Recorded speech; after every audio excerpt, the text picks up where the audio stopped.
Okay, let's not forget that. So what we have today, it didn't happen overnight. I mean, they wrote book in the 60s, in the 50s, how to reprogram the brain of individuals, how to rewrite history.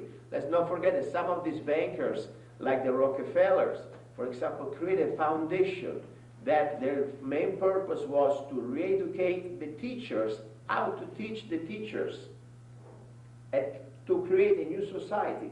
That the new society, they are no more thinkers, but they're just workers and following the orders. And then, of course, let's not forget the TV.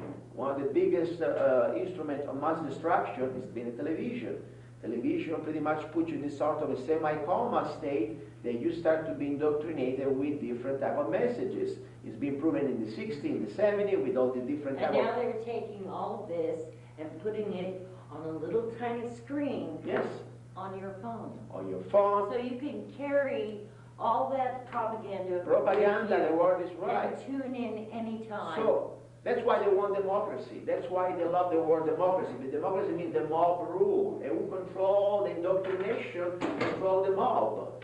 We have never been supposed to be a democracy. We're supposed to be constitutional republic with the minority rights are defended like every other body right, the majority right. So that's why it's important. When we're going to be trained and we are a democracy, we're going to have very bad things happening to us. Because let's say for a moment that me and you together, we have 20 people in this room, and 18 of them, they say, you and Luca, you don't have the right to speak here because we are majority we voted for.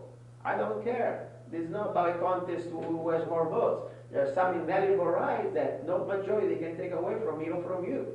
That's why it's so important that we understand that the television, the mass media, and this indoctrination, that's why they want us to believe that we are a democracy. Because democracy means that they can convince enough of you that when they control your vote or your majority status, they can pretty much steal a vote from everybody else or impose other people will on the minority. Okay, do you agree then, I know you do, that once the central banks have been abolished, let's say we as a world, let's just say that the United States then realizes that they are not being run by a democracy, that they are not being, that their constitutional Bill of Rights has been altered, and that they didn't know all about it in the first place. They didn't know enough about it in the first place to protect it.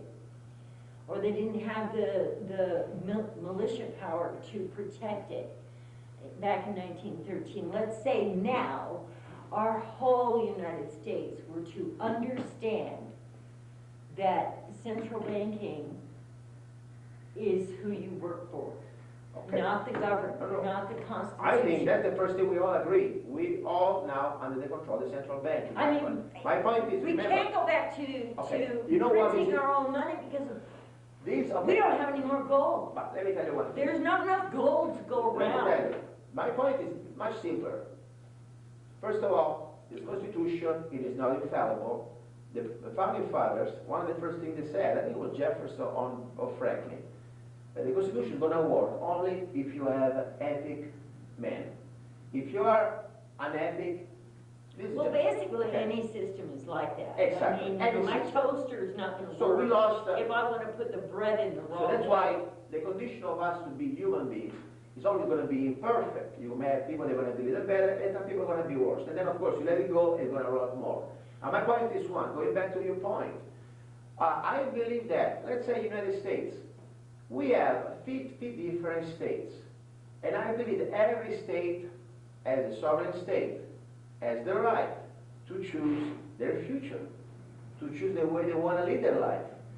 I think the 13th Amendment pretty much did away with that. On some, yeah, we have still a 10th Amendment. We still have a 10th Amendment. We still have a 10th Amendment. All the powers that they are not given to the government, they're given to the people and also to the state. So there's still a lot of 10th Amendment we can use.